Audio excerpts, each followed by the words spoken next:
Deal? Deal. Not yet. Let's just see how this works out.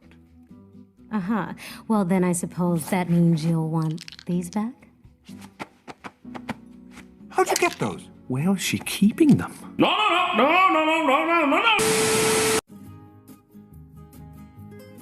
Don't mind me, I'm just here to watch another DreamWorks cult classic. And I've already seen Megamind 50 trillion times, so I need something new.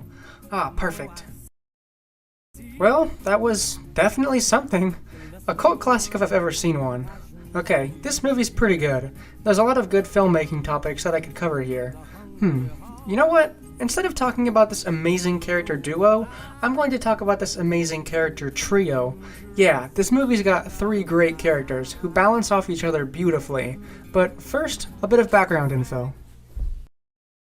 The Road to El Dorado was released in the year 2000, and sequentially it came out right after the best film DreamWorks has ever made. So, yikes, this one's got some high expectations. So the story follows Miguel and Tulio, a con artist double team that winds up looking for the lost city of gold, El Dorado.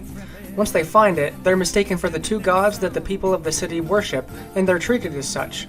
They still want the gold, but they have to fool the people for long enough so they can escape. It's their greatest con yet, but that's not all. Chell, one of the women in the city, hears their plan and she wants in. This was a nice subversion. I didn't expect her character to be so straightforward. They fool the city, kind of, but more on that later. And the pseudo-climax of the film has them trying to stop Cortez from finding the city of gold. They ride off into the sunset, and wham bam, we're done. It's a good plot. A movie where the characters can con an entire city has a lot of potential for comedy, and this movie knows that. It's a genuinely funny film. But wait. This smells like a bit like a scam. And my family's from a long line of smellers. Isn't this a liar revealed plot? Get that out of here. But wait, bring it back, because this tire trope is actually done insanely well. To tell you why, we need to roll this Shea Frillis clip. Think about it. What's the worst thing about this trope? The actual argument scene itself. Couldn't have said it better myself. The character breakup is always the worst part, but in this movie, when the chief realizes Miguel isn't a god, he's super smooth about it. Look at this smug guy. It's a clever way to skate right by the worst part of this trope. Nicely done. I've never seen such a clean resolution for this plot point. And yes, the actual character breakup in the movie is dumb, but this particular rift between characters is seamlessly solved. Now on to the actual topic of the video essay. This is an amazing character trio. First, let's talk about the character duo. Tulio and Miguel are perfectly balanced. Tulio is the master planner and more serious, but Miguel is a bit more eccentric and aloof at times. Miguel keeps the team in high spirits, and he's a genuinely caring individual, as characterized by his being a forgiving god, even playing games with the kids. Sweet. The duo has this technique to get out of any situation, and it's a really smart and hilarious one. It's used at the beginning of the film, and then used to defeat the boss at the end. So, textbook case of foreshadowing. Nice. These hilarious goofs are immensely entertaining, and I've never seen a better character duo. They are, as Breadsword put it, a match made in heaven. Amazing name, by the way. I want that engraved on my tombstone. But now on to Chell. Okay. Actually, I think we have the footage of her character being drawn up. Extra thick! I don't know how her character got past the censors, but I'm not complaining. Questionable decisions aside, she is actually a great character.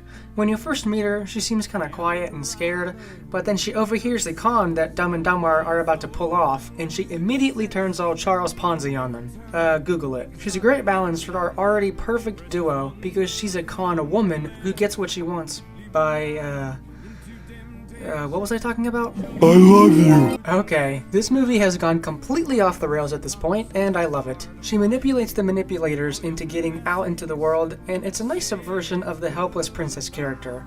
It's something that started popping up around all the movie studios at this point, because we also have Kida from Atlantis. I'm glad, because these characters are way more interesting than Rapunzel and Cinderella. So yeah, these characters are all manipulators, and their dialogue gives them all a natural and relatable dynamic. This could be our destiny, our fate.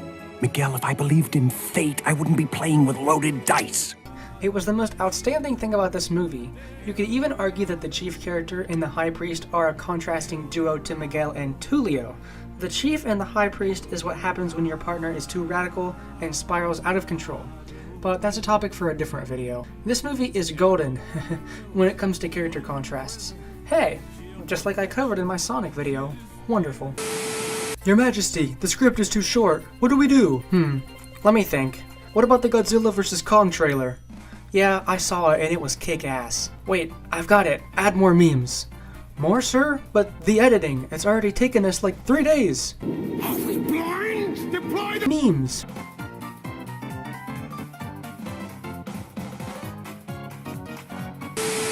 So yeah, this movie is great. It's a cult classic by many people's standards, and by my own as well. Good job, team. I'm confident that DreamWorks will continue to make great traditionally animated films. Well, it looks like next week might not be so good. Those numbers are low. Anyway, that's all for this video. Be sure to subscribe for more video essays / movie review hybrids like these.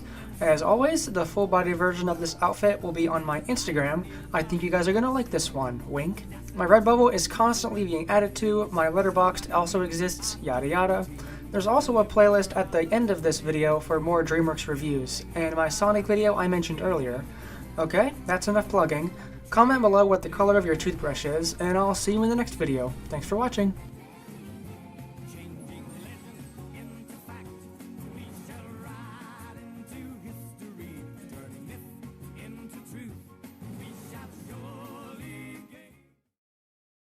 Marry me, Rebecca!